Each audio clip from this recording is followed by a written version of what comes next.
Hey everyone, good afternoon. Really glad that you could join us today for the Motorcycle and Power Products Repair webinar.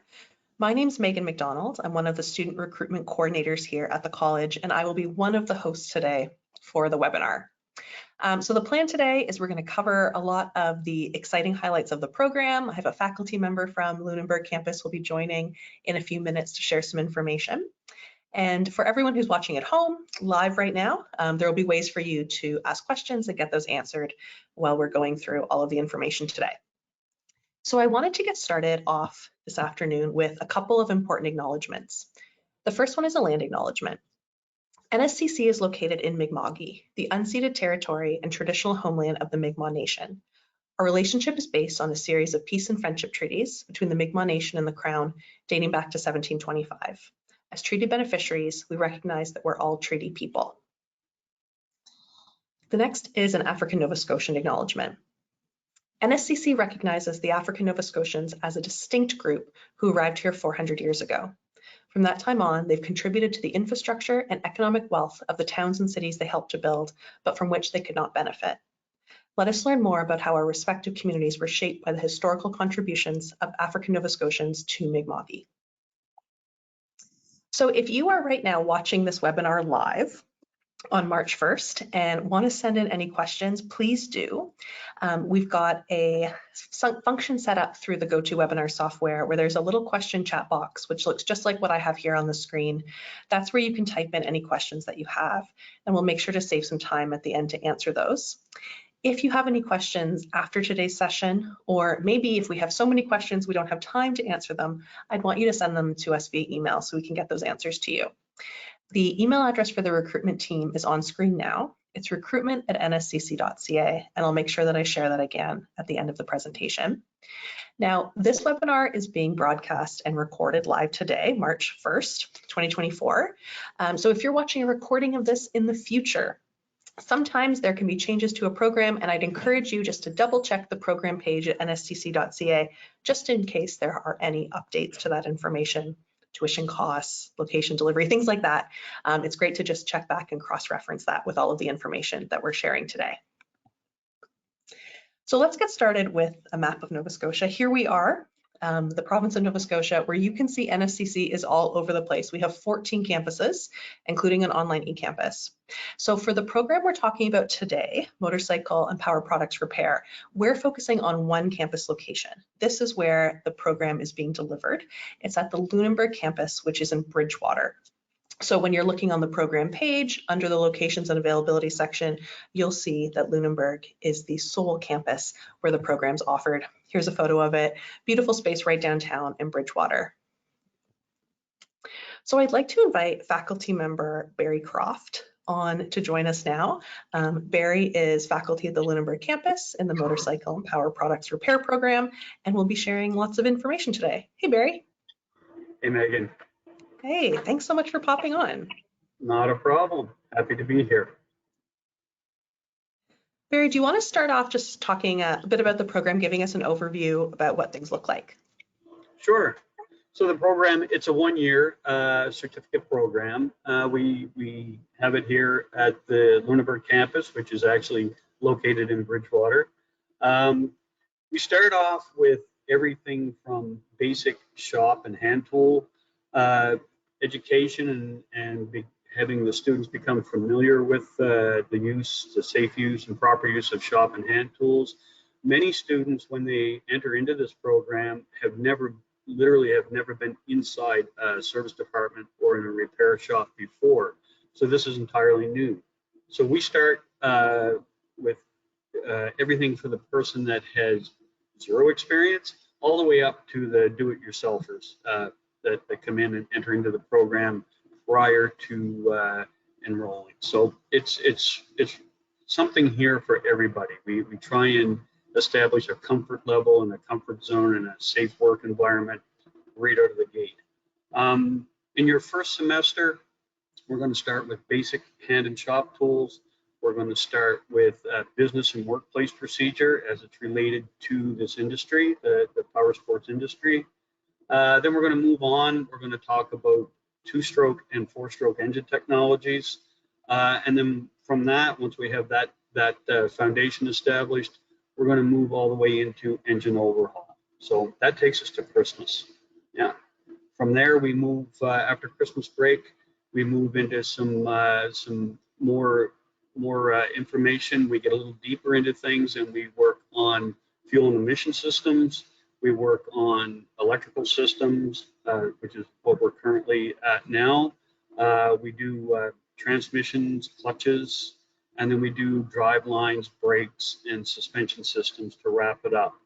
After those courses have been completed for this year, we'll wrap that up by the 22nd of April.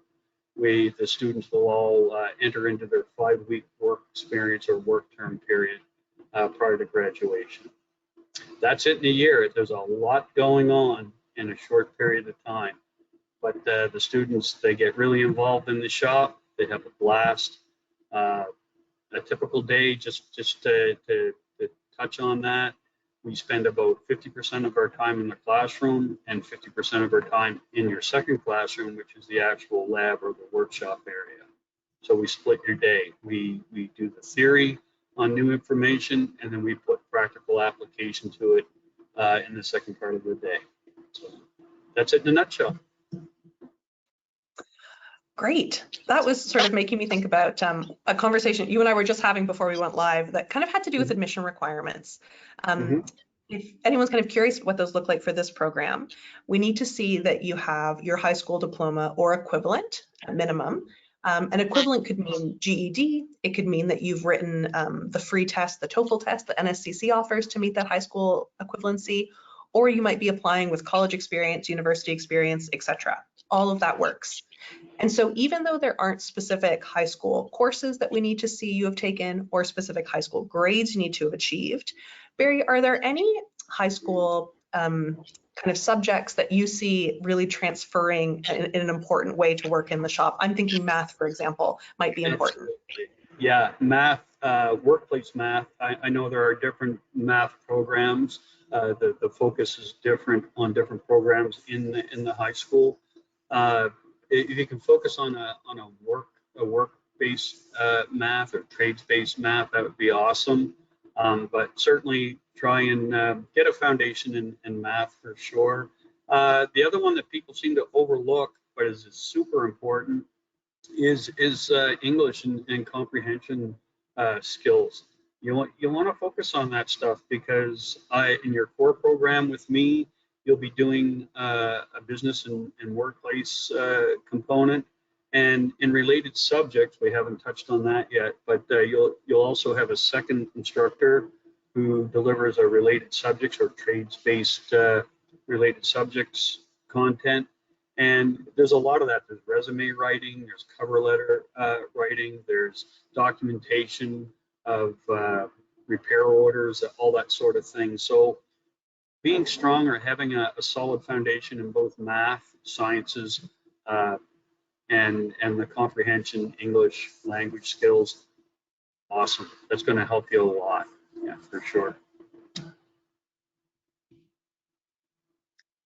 Sounds good. I know you've been, sharing some information about what the kind of the pathway over the year looks like, and we've got some courses here listed on screen. Yeah. Did you want to highlight some of the kind of work students are doing in each class? Absolutely. So we'll start off at the top of the list. So in industry readiness, that's my colleague Doug. That's the program he delivers. And within, I don't know every detail about Doug's program, but I can tell you that all of his content is related to this trade. He designs the course around the individual trade or program. So everything you're going to be doing when it comes to resume writing, comprehension, you'll learn about completing and constructing Word documents, using Excel, basic computer skills, emailing, proper emailing, everything that you're going to need to help you get out into industry, ace that interview when it comes time for a job interview, and get you ready for your career in the power sports business. This also takes in working effectively in trades. He's going to give you some pointers throughout the year, teach you the do's and the don'ts when it comes to working with your colleagues, again, within industry on a day-to-day standpoint. Hand and shop tools that we do in first semester. Again, when you come in, we start with the basics, and I'm talking wrenches, screwdrivers, hammers, basic hand tools, and then we progress all the way up through different types of shop equipment, lifting devices, precision measuring. We'll have a component. We actually do a workshop each year on precision measuring, and that relates to engine overhaul and servicing of engines and other components. So we spend quite a bit of time in that. That's an important one. You're going to have a shop-based project within that course to complete within the first semester that will get you really comfortable using those hand tools. Electrical systems, that's a second semester course. That's one I've just started with the current students. And we learn everything from, we go through everything from basic electrical theory, and then we take a deeper dive into DC current, DC voltage, AC voltage, charging systems, ignition systems, lighting and accessory systems, and so on.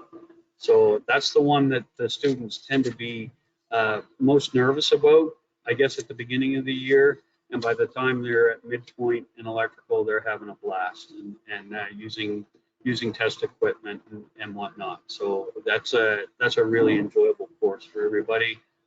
Brake, suspension, propulsion, and drive systems. We get into the nitty-gritty of braking systems, ABS brakes, conventional brakes, both hydraulic and mechanical. We do suspension, forks, rear suspension rebuilds, drive lines. We do final drives with chain drives, belt drives, shaft drives. This isn't just motorcycle. This also relates to ATV, side-by-side. It relates to lawn and garden. We do a little bit of lawn and garden in there. So a little bit of everything. We also look at some homeowner or small level marine. So your homeowner level outboard motor. We look at drive lines and drive systems in the marine segment.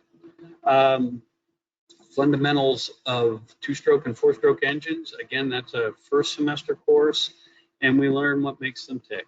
We take a deep dive into the two-stroke technology and two-stroke theory, and then once we have that basis under our belts, we flip over and we get into the four-stroke world, and we talk all about that. I have some interesting guest speakers that come in during that segment. And one of the favorites for the program is I have a friend of mine that builds competition chainsaws, and he sells these things, manufactures them, and sells them worldwide. So he comes in and spends a day on performance tuning of two strokes.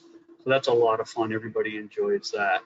From there, we go to engine overhaul. So once you have the theory on what makes these two-stroke and four-stroke engines work, we learn about the repair, the inspection, and the overhaul of those engines. So the two of those courses go hand in hand, and of course that's in first semester.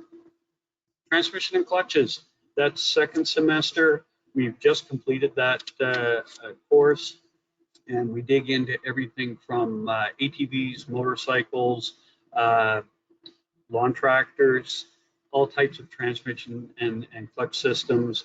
Have a look at them, see what makes them tick, see what differences there are in the various systems, and then we pull them apart and learn how to repair them. So when you're starting out and you're nervous about transmissions and gears and all the internal parts, it's a little scary in the beginning, but by the time the students are finished at the end of the course, they've had transmissions all over the bench and clutch systems all over the bench, and they're doing fine. So we just wrapped that one up.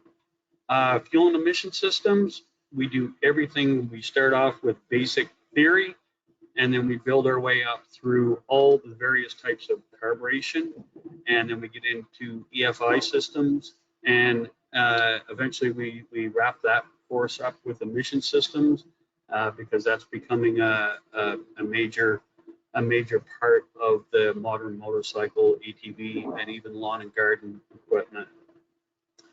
Business and workplace procedure. That's a first semester course, and that's the one where we sit down, we learn about the the internal business structures of a power sports business. We learn about all the different departments and how the departments work together. We learn about parts lookup, pricing. We will go through from start to finish and learn how to construct a proper repair order, how to interpret what is on the repair order, and how to deal with customers one-on-one, the over-the-counter, the interpersonal skills with the public. This course is a lot of fun. You'll design your own business in this course. The students really enjoy that. They have to do some research, find out what's on the go. Many of my students, when they sign up for this program, that's their ultimate goal, is to have their own repair shop and work for themselves. And so this gets them off and running, because they find out about all the ins and the outs and the details of starting your own business. It's also great because Doug in the industry readiness program, or the course that he teaches, we work hand in hand. So a lot of the things you'll be doing with Doug will relate to this business and workplace procedure course. And then after that, you're going to work experience. So the students on the 22nd of April for this year, they begin their work term. It's approximately 5 weeks. It's up to the student to find placement. We will, of course, assist whenever necessary, but you can go to a place that you know, a place close to home, or if you want to try something different. I have placement opportunities throughout Nova Scotia and New Brunswick, and the students go out and they go to work. Okay, it's typically an unpaid work term, but you'll gain tons of real industry experience. And then at the end of that, most of my students, quite honestly, are successful in landing a job out of that. It's kind of like a meet and greet opportunity. The employer gets to see what you're all about, see what your abilities are, and you get to see what the business is all about and see if that's a good fit for you. So it's a win-win for the student as well as the employer. And I come around a couple of times throughout that 5 weeks and visit and check in and see how everyone's doing. After work experience, it's just a blink and you're ready for graduation. And then we set you loose on the world. That's the year. Yeah, it's great to hear you mention that often folks are hired from their work placement provider, because that's something that we hear about from like NSCC programs across the board, no matter the industry. Because that 5 weeks, it's really like you said, it's a meet and greet. You can think of it in some ways as a long job interview, because if you're doing well, exactly. Why wouldn't they want to hire you? Yeah, and you know, and I'll be perfectly honest. Some people do the 5 weeks and find out that branch of this industry is not for them. So it's better to find that you're not maybe interested in that branch, or they discover that, wait a minute, I was going into lawn and garden, but I really like motorcycles, or vice versa. So it's a great opportunity to explore all the various areas within this industry, because it is pretty broad. You know, there are many different aspects of the power sports industry. So it's a win-win for both the employer as well as the student.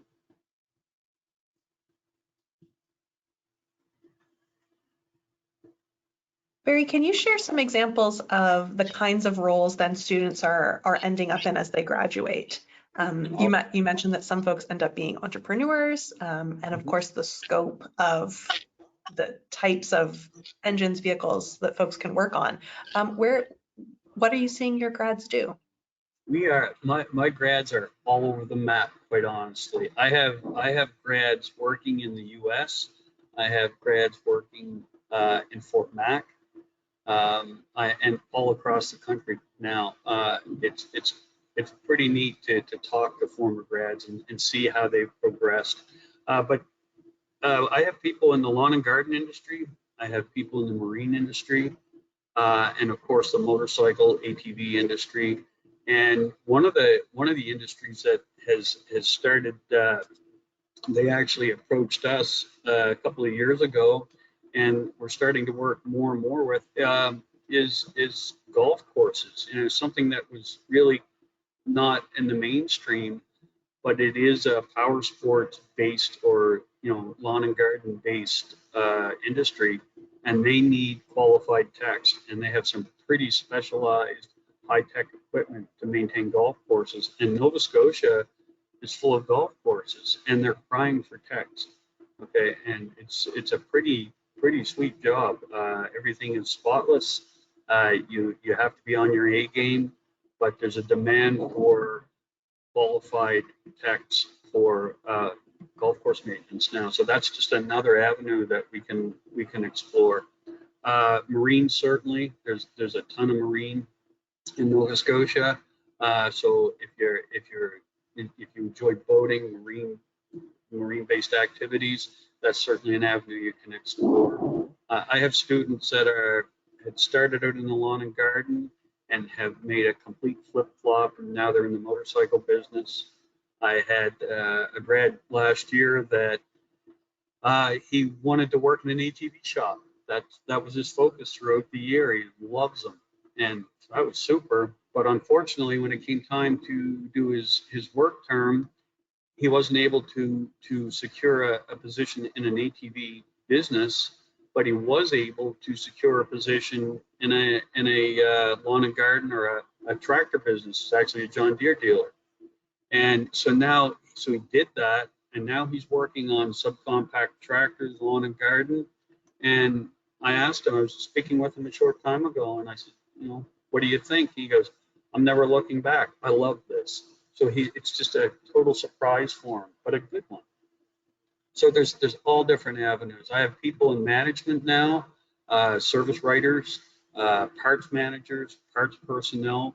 They start off turning wrenches, and they think, okay, that's good, but I really enjoy the parts aspect of the industry, and it's related to the service. So their knowledge or their background in service and repair is enabling them to become really proficient in a parts department, because they have the mechanical knowledge of why this part is needed here, or what part will work and what part won't. So it's a win situation for those people as well. I can tell you that in Nova Scotia, and also in New Brunswick, but we need technicians. We need qualified technicians. And my phone is ringing, my email is filling up every year, and it usually starts about now. Do you have any apprentices? Do you have any apprentices? And every one of my students now they're secure. Most of them are going to be staying on after their work term, at their work term location this particular year. So the success rate is pretty high. It's really good. That's such an exciting range of ways that you can be working in industry. The scope is so wide. Yeah. And I imagine then the salaries for all of those positions, there must be a variation, whether you're in parts and management, the golf course. Is there kind of a scope that you could mention, though, for anyone who's curious? In general, and there are always exceptions to every rule, but in general, for the apprentice entering into the industry, you can expect somewheres, and these numbers are accurate as of last year this time, but anywhere from about $18 an hour through to about $24 an hour for starting. Okay, that's basically where it starts. Now, again, there are exceptions to that. You got to keep in mind as well that in this trade, you're going to, or any mechanical trade, you're going to need tooling. You're going to need PPE, work clothing.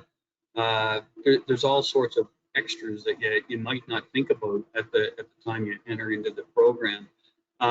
Many of the employers now are seeing the value in providing or offering new employees health and benefit packages, guaranteed salary increases from year to year, or over a given period of time. Clothing allowances, maybe some traveling allowances, and for the really lucky ones, maybe a demo vehicle, for use of a demo vehicle throughout the year. These are all considerations that have to be looked at, you know, all different areas. And again, every business is a little bit different, but you need to have qualified techs, so the business owners, the industry is saying, wait a minute, we need ways of you know, holding that retention rate high for our techs, and this is one way of doing it. But you know, as things progress, if you're in the motorcycle segment, motorcycle mechanics in the province of Nova Scotia, it is a red seal trade. Okay, so after you have your hours in and your experience has been built up, you can challenge that red seal examination. And the same as with any trade, if you're successful and you have a red seal endorsement, certainly your salary range goes up. The industry partner really wants to keep you, your employer. You're a valuable asset to their business. So, you know, the salary is going to reflect that for sure. So there's lots of exciting things to look forward to. And the salary, if you go out west, you know, the salary ranges are higher, of course, in the bigger metropolitan areas. The salaries go up, and coincide with the cost of living in different areas. But yeah, they're starting at $18 to about $24 an hour here. Yeah. Thanks for that, Barry. It's neat to hear about the perks too. Having a demo vehicle could be a fun thing. Yeah, it's pretty. That tends to be a real, you know, a real feather in the hat type of thing. Yeah, if you can get the use of an ATV, a motorcycle, a marine product, whatnot, it's kind of nice. And many of the shops are doing that now. You know. And also the benefit packages. You know, with today, if we can have an insurance package or a health plan, a retirement package on top of everything, those are important considerations for sure. Well, we can kind of dive next into talking about some of the costs of the program. On screen now, we've got the current tuition rates for domestic students as well as for international students. You can see there's two different rates here. The tuition cost for 2024, September 2024 is the next intake of this program. Those will be announced later this spring. So we've showed you the 2023 tuition here just as a guideline for what you can expect. But we always have fees, and any updates to tuition will be on the website. I've got the URL here at the bottom of the screen. But Barry, a moment ago, you were talking about safety gear, PPE, clothing allowance, things like that. Yep. And so there are some of those costs are things that you can consider at the student level, because you will participate in the program need, you know, coveralls, there are safety boots, glasses, things like that. So we've got estimates here for how much those things may cost. But I will say, if you already have safety boots, for example, that meet the requirement, if you already have a computer, you don't need to go and buy those again, right? We just have these costs listed online so that you can kind of plan and budget for them as needed. Yeah, that's exactly. I mean, it's not like you have to run out and buy everything new. Absolutely not. We try and make things work and keep everything as cost effective for everyone, you know, as we can. Just to touch quickly on your list, coveralls and uniforms. Well, there are no uniforms. There is, you know, appropriate clothing for a shop-based environment, of course. And coveralls, although not mandatory, are highly recommended. It can be an overall, a bib type overall, or actual coveralls, or even a shop coat. That's up to you. But we do get in some pretty dirty situations, and you don't want to destroy your street clothing. So it's a great idea to have some sort of shop clothing, you know, PPE in the way of coveralls or a shop coat, etc. Safety boots are mandatory. It's just, if you're going to enter into the workshop, you need CSA approved safety footwear. CSA approved safety eye protection in the form of safety glasses or a goggle. Absolutely, you can't get in the shop without them. Those are, it's pretty cut and dry. Ear protection, the college provides ear protection for the students, and it's no charge. It's here in the shop. It's disposable hearing protection, so you don't have to worry too much about that. If you want actual ear muffs, or you want to go a little bit more in depth with the hearing or the ear protection, that's entirely up to you. And you could pick up a set of muffs for about 20 bucks. That's a pretty accurate number. Work gloves, again, mechanic type gloves, not mandatory, but highly recommended. And the pricing there is accurate. We provide, the college provides nitrile or disposable gloves, so that's not going to be a concern for you. There's always lots of gloves to go around. And then the technology with a Windows-based laptop, that's a necessity. You're going to be using the computer on a daily basis. You've got to have that. There are a couple of little things that aren't included on that list. And once you get closer, or you consider entering into applying for the program, I have a list, and I'm happy to share that. But just to give you an idea, I like to see people have, a small steel 6-inch measuring tape, a budget-priced digital voltmeter, and then there's a few other little items, vernier calipers. Nothing that's going to break the bank, and if your budget does not allow for the purchase of those extra items, I have lots of spares here in the shop. So don't feel that you can't take the course because you're not budgeted for those extras. We'll make it work for you. But a lot of the students, they want to use their own items. They want to use those tools because they're going to carry those forward and put them in their toolbox when they start their apprenticeship.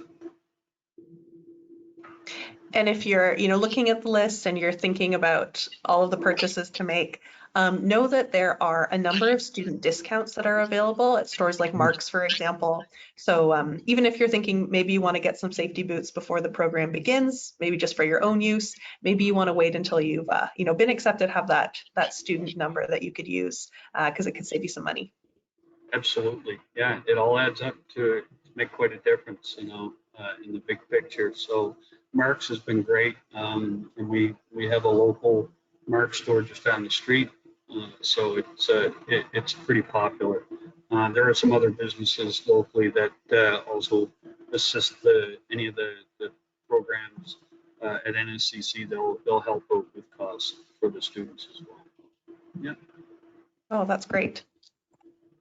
Another way to assist in program cost are through the awards that we give out every year to students. So NSCC, as a college, awards over $3 million to students each year. And so these are through scholarships, bursaries, and awards. Generally speaking, these are awards that can be applied for every spring and every fall before you begin your studies. So if you are applying for the program now and you're accepted, you could be thinking about applying for awards this spring, and then apply every spring and every fall right up until graduation. So there's a few different opportunities there to be applying for funds. Some awards do look at your grades. Scholarships, for example, would be under that category, but the majority of our awards are looking at financial need, at lived experience. Some of them are tied specifically to programs or to campuses. And with so many awards available, though certainly it's not guaranteed to get awards, I would absolutely encourage everyone interested to be applying, because there are so many opportunities out there. We've got a whole awards section on our website that you can visit. I've got it on screen here for a bit more information, but just know, set aside a bit of time to apply. Sometimes it's just a straightforward form, click some buttons, you've applied for those awards. Other awards are a little more in depth. Sometimes they need a reference letter, for example, from someone who knows you, but all that information would be in the awards portal. And if you do have any more questions, we've got a great awards team who can help walk you through all of those. Application deadlines. So these are important to consider too, and we've got two kind of sections here. So if you're considered a domestic applicant, which means that you either have Canadian citizenship, permanent residency, or you are a refugee or protected person in terms of immigration status, we consider you a domestic student. So that means that you technically don't have an application deadline. You can apply at any time. If you're a high school student, you can apply as early as grade 11. But even though we don't have a deadline for you, I would encourage you to apply as soon as you're ready to do so. because we offer program seats in the order that applications are received, it's always going to be beneficial to apply as soon as you can. The application fee is $40. Most students are applying online through our online portal. Really simple application, your name, your address, your program of choice, some information about your education. And then we also need transcripts as well from high school, or if you want to send post-secondary instead, or GED paperwork, for example, all of that gets added to your file. Now, if you're an international applicant, you do have a deadline. Your application needs to be completed by April 1st. And the application fee is $100. However, if you're an international applicant watching and you already have a study permit, make sure that you send that in as well to the documents@nscc.ca email address. And we'll just make sure that we include that with your application. So we're at the end of our slide deck here, which means that it's time for questions. And I can see on my end that some folks have been sending questions in. So Barry, I'm going to send some of these questions your way. First question, actually we have a few questions that are a little similar, so I think we can probably tackle them all at the same time. Can you give us a sense of how many days a week, what the hours are for the class schedule? Yeah, for sure. So I've tried something new this year, and I'm going to continue it next year. So to start with the days of the week, so starting in September, it's Monday through Friday. Okay, Monday through Thursday, we start the day, classes start at 8:30 in the morning and they end at 3:30 in the afternoon. You get an hour for lunch, and I'm generally pretty generous with breaks. So it makes for a good day. So the morning session, so from 8:30 through 11:30 prior to lunch, we spend in the classroom, and that's theory based. And then you'll go to lunch from 11:30 to 12:30. From 12:30 through 3:30, we spend the rest of the day in the shop. So that's your second classroom. So we do the theory, we get the theory, and then we apply it in the afternoons. On Fridays are half days. So 8:30 in the morning through 11:30. Fridays tend to be test days.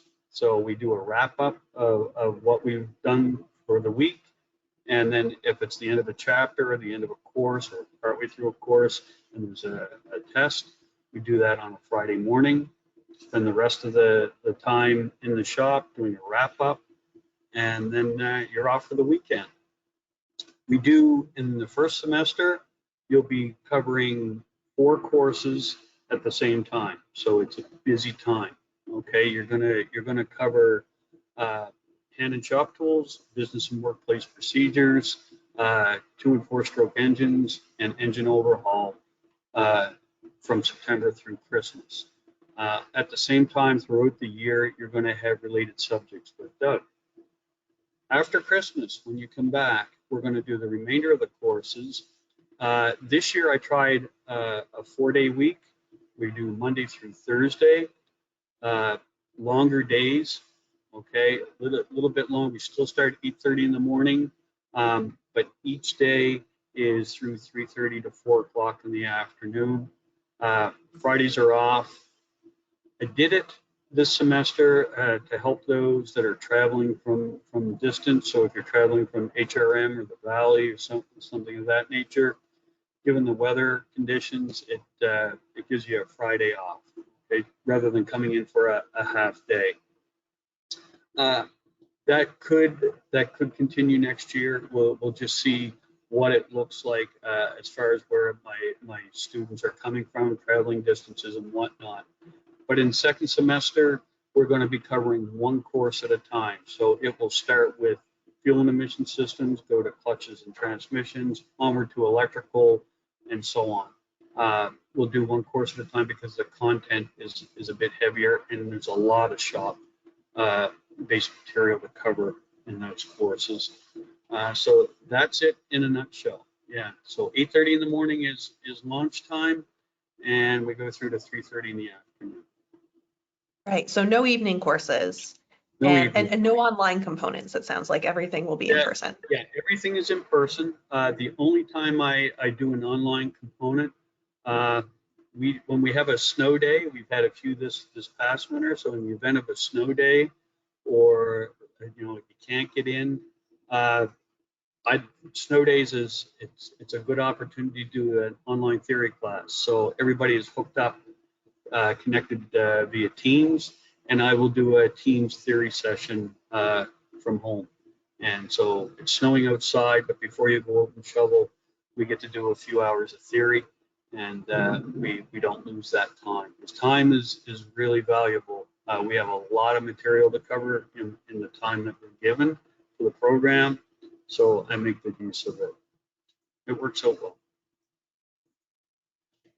I guess one of the other things. Oh, sorry. Oh, sorry. No, very happy. One of the other things I wanted to mention, on Friday, so especially in first semester, although Friday is a half day, I'm here all day, and it's a great opportunity if you go up and you have lunch and you want to get some extra help with something, or there's something a project that you want to finish up. Typically, I'm in the shop on Friday afternoons, and I invite my students to come in and get that extra help, or work on that project, just to make use of your time. If you're already at the campus and you're here anyways and you don't have other commitments, take advantage of that extra shop time. The students enjoy it. Yeah, it's nice to hear about those supports. Of course, supports in the classroom from you, but there's also great kind of wider college supports too. So as a student, if you need anything, lots of folks you can reach out to. Yeah, for sure. The college is incredible when it comes to student supports, individual requirements or accommodations that might be necessary in order for you to be successful in the program. Everything is, there's someone here to help you with that. So don't worry about the fact that you may require an accommodation to be successful in the program. There's someone here to help. That's guaranteed. That's a great segue into our next question. Speaking about potential accommodations. And so this question, if we can't answer it, Barry, I'd be happy to connect you with accessibility services who would. This person's asking, are there any exceptions for a person with a disability who's unable to wear a work boot? Is that something you've encountered in the classroom before, Barry?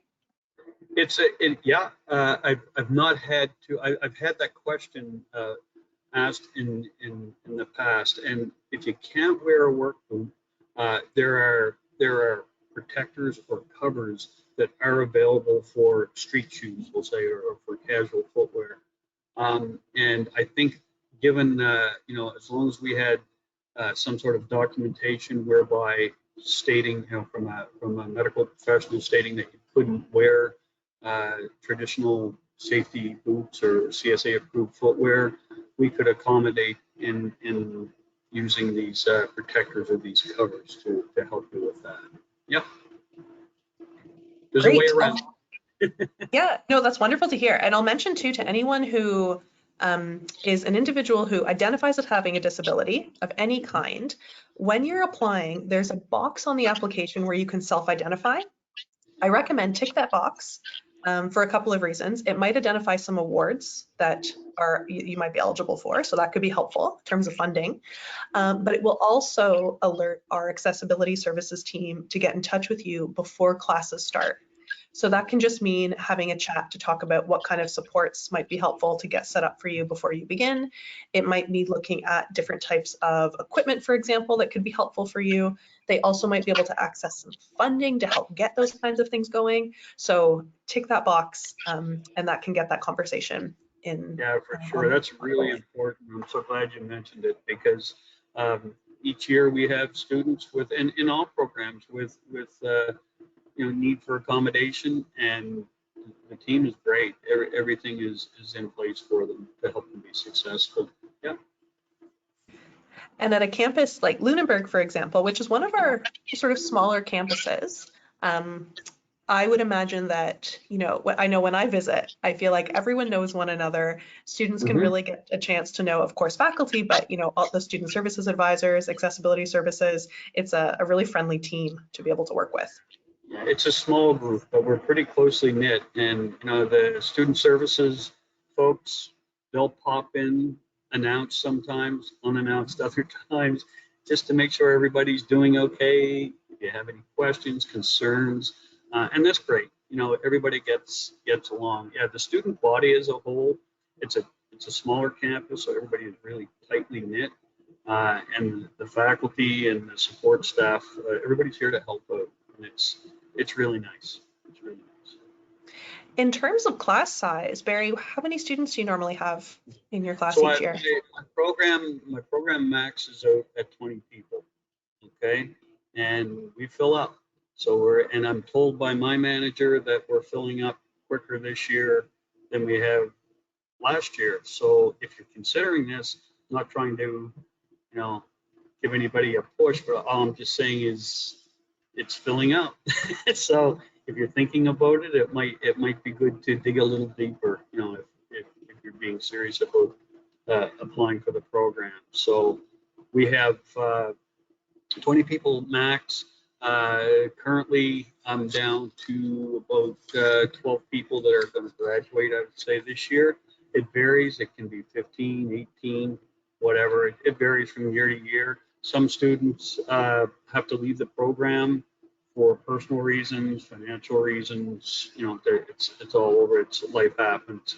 But yeah, we've got a dozen. I have a dozen students currently that I know will graduate, and they all have potential jobs to go to. So that's pretty great, actually. But 20 people max. Yeah, it's nice to be able to learn in that smaller class environment for sure. Mm-hmm. And then what about the range of ages that you see within those, 20 students? That's the really neat part. So my students range from 17 close to 18 years old, and my oldest student this year is 64. Um, I've had students 67.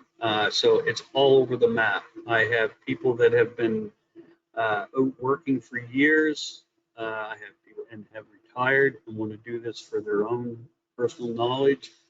I have people that have retired from the military, and each year we have a number of students that are retired military and they want to retrain and go this route. All over the map, people that have just want to make a career change. And then I have folks that are straight out of high school. So it's all over the place. And believe it or not, everybody gets along. It's really great to see. It makes for a very interesting dynamic within the classroom. Yeah, absolutely. We've got someone asking if there's ever a program waitlist, which of course would happen if the program fills up. I have a sneaking suspicion this year there will be a wait list. Yes. Yeah, it's certainly very possible. So if the program does fill, the way that things work on the admission side is we review applications in the order they're received, sending out those offers right up until we hit that capacity for the program. And then anyone who's accepted to the program after we've met that capacity will be placed on the wait list. And it's certainly possible to be offered a program seat for September 2024 if things end up going to wait list and you find yourself on that list. We are able to place folks into the program right up until the middle of September. So even after classes have started, that first week and a half or so, we can get folks in. And though if you weren't able to get a seat, then we would keep you on the wait list until September 2025 to review you then for a potential seat in the program. So certainly at this stage, we don't see a wait list. Get that application in if you're interested, but just in case the wait list does happen, that's how it works. And you just have to keep an eye on your email or your NSCC account just to make sure that your application's active and that we haven't offered you a seat that you've missed. So certainly keep a close eye. I've got a couple more questions for you, Barry. I know we're kind of approaching our 1 p.m. mark, but just wanted to send a few more your way. Do students need a motorcycle license to take the program? That's a great question. No, you don't. Certainly, you're not actively riding the equipment during the course, but having a motorcycle license does provide you with an advantage in that you're already familiar with the basic functions of the motorcycle and the do's and the don'ts. But that being said, it's not a requirement of the course or for admission to have an endorsement. We're really fortunate this year, and it's starting up actually in April. Safety Services Nova Scotia is going to be conducting motorcycle training here at the campus. So it's a great opportunity if you're thinking about getting your motorcycle endorsement to become enrolled. It's at the school, so you can get your motorcycle endorsement during your time here at NSCC. So it's another bonus. Certainly, if you have your endorsement and you're going into the motorcycle industry, a potential employer is going to look favorably upon that. You know, you don't have to worry about somebody, having to wait and train and get their endorsement prior to being able to test ride, etc. And then speaking of vehicles, so all of the photos we've shown, just for anyone who's curious, these aren't stock photos. These are photos of the shop at Lunenburg campus. But Barry, can you share with us where all these vehicles are coming from? These aren't student vehicles that they're bringing in, right? No, although I do have the occasional student bring in their personal vehicle. They might want to do some type of service procedure on it. So whenever possible, I invite that, and we do it. We use that as a training aid. But the vehicles come from all over the place, quite literally. The college purchases training aids through industry partners. Some are donations. The vehicles I just mentioned a moment ago about safety services and their training program. This past fall, they donated 3 decommissioned training bikes for this program. So that's a great bump for us. So now we have 3 more training aids to provide students with additional, training, hands-on training. So it's perfect. So we're always changing up. There's always different things coming along. We're entertaining, and we're hoping to secure some more EV technology, because certainly EV vehicles are in the power sports industry now, and that's something that's going to be added to the program as we move forward. That's exciting to hear that the kinds of work you're doing in the classroom adjusts in response to what you're seeing in industry. Exactly. We do our best, and we keep in really close contact with industry partners, and what's the latest trend happening within industry, and what's the latest and the greatest, and so we want to be able to make students aware throughout their program here, or time here in the program, make them aware of what to expect when they actually enter industry. So there's not a big shock when it comes to EV or some other aspect of the industry. Yeah. Wonderful. Well, Barry, I'm so glad that you were available to share all this information today. We've got lots of great questions that came into the chat, so really appreciate everyone who was watching live and contributing that way through the questions box. On screen right now, you can see the recruitment at nscc.ca email address. Feel free to reach out if there's anything you're curious about. We'd be happy to connect you with Barry or with any other of the departments at NSCC that may be helpful for you as you're preparing to apply to become a student in the program. So certainly don't hesitate to reach out. Barry, I'll sign off and say goodbye now, but really appreciate your time. Thank you so much for today. Thanks for having me. Talk to you soon. All right, everyone. Thanks so much. Bye. Bye-bye. Bye now.